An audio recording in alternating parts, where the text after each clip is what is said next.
As we commemorate Memorial Day, honoring all those who made the ultimate sacrifice, a World War II hero story is on display in Muskegon. He's called Jumpin Joe, a man who began in the war in the 101st Airborne as a parachuter. But his story doesn't end there. Here's his journey through the USS Silverside Submarine Museum's curator.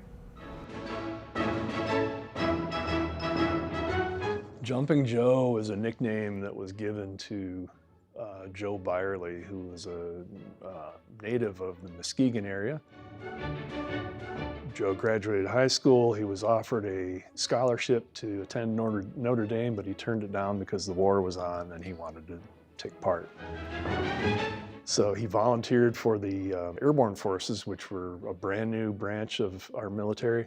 Parachuter. Eventually wound up in the 101st Airborne. The U.S. 101st Airborne Division will begin landing approximately 30 minutes prior to civil twilight on the morning of D-Day.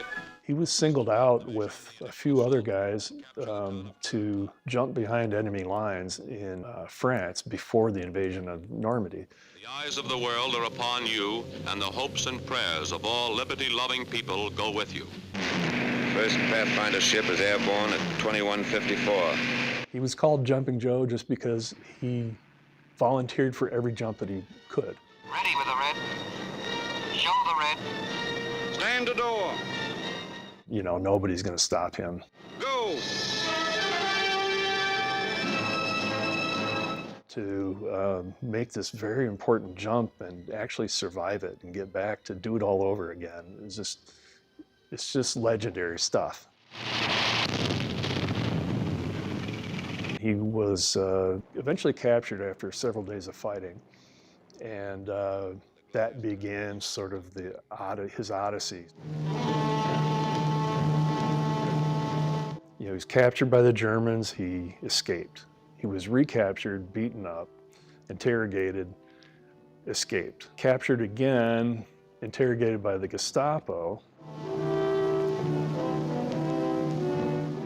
He woke up to the noise of a Russian tank unit occupying the area around the farm. And so he came out, hands up, and he was hollering, you know, comrade, comrade, American.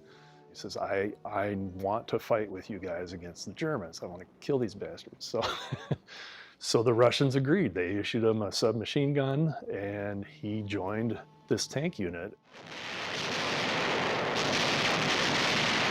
Fought back towards Germany through Poland and ended up capturing the prison camp that he last escaped from. Highly decorated by the Russians. You know, exhibits have been mounted in Poland and Russia and all of Eastern Europe about him. You know, he's a Muskegon guy. Some of these guys just never talk about it, and you wouldn't know. To have somebody like that in the Muskegon area and not recognize it, you know, we thought was a big mistake. And you can see that exhibit on Jumpin Joe at the USS Silverside Submarine Museum over in Muskegon.